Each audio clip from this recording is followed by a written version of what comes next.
So let's start with something simple. Where does clarity actually come from? Because most people think clarity is something you find like it's hiding somewhere, waiting for you to discover it when you've read enough or learnt enough or figured enough out. But that's not really how it works. Clarity doesn't come from more information. It comes from removing what isn't true. And you can feel the difference. Because when something is actually clear, there's a kind of quiet to it. There's no forcing, no second guessing. It just lands. I'll give you a really simple example. Let's say someone says, I don't know what I want to do in my career. That sounds like confusion. But most of the time, it isn't. If you slow that moment down and really listen, what's usually underneath is something like, I do know what I want, but I don't trust it. Or, I know what I want, but it doesn't make sense to anyone else. Or even, I know what I want, but I'm scared of what happens if I actually go for it. That's very different. So the lack of clarity isn't the problem. It's the resistance to what's already there. And this shows up everywhere. In relationships, in health, in business. You'll hear someone say, this relationship's confusing. But if you gently ask them, is it really confusing? Or is it just not what you want it to be? There's usually a pause. The kind of pause where something real just got tapped into. I had a conversation like this not long ago. Someone said to me, I just don't understand what's going on. One day it feels good, the next day it feels off. And I said, okay, when it feels off, what do you notice? And they said, well, I feel like I'm holding back, like I can't fully be myself. And I said, right, so is that confusing or is that actually very clear? And they just looked at me and laughed.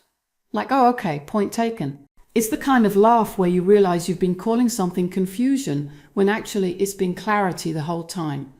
And this is where things get interesting, because clarity is simple, but it's not always comfortable.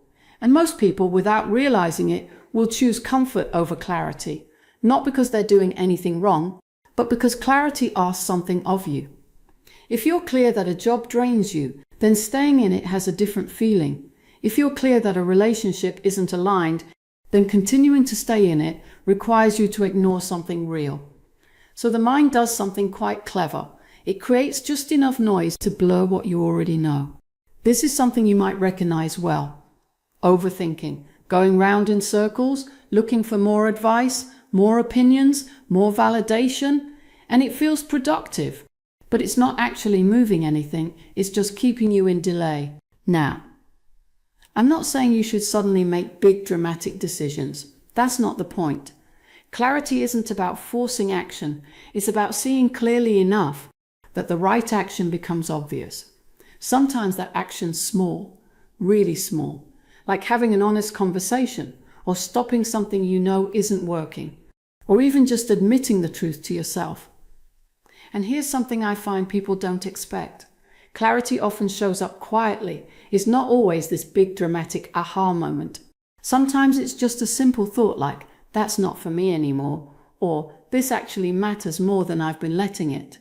And it's so simple that the mind almost dismisses it, like that can't be it. But it is. Let me give you a slightly lighter example, because this shows up in everyday things as well. You know when you open the fridge and you stand there for a moment like you're looking for something, and then you close it and open it again, as if miraculously something new might have appeared. That's not a lack of options, that's a lack of decision. And it's the same pattern. We do it in life, just on a bigger scale. So instead of asking, how do I get clear? A more useful question is, what am I already aware of that I'm not acknowledging? Just sit with that for a moment, because your system already knows. Not in a dramatic way, not in a complicated way, just quietly. And when you start listening from that place, something shifts. You stop chasing answers, and you start recognizing them. Now, that doesn't mean everything becomes instantly easy, but it does mean things become cleaner, more direct, less tangled. And from there you can actually move, not from pressure, not from fear, but from something that feels steady and solid. So if you take anything from this, let it be this. Clarity isn't something you need to go out and find. It's something you allow when you stop arguing with what you already know. And that might sound simple, but if you really let that in, it changes everything.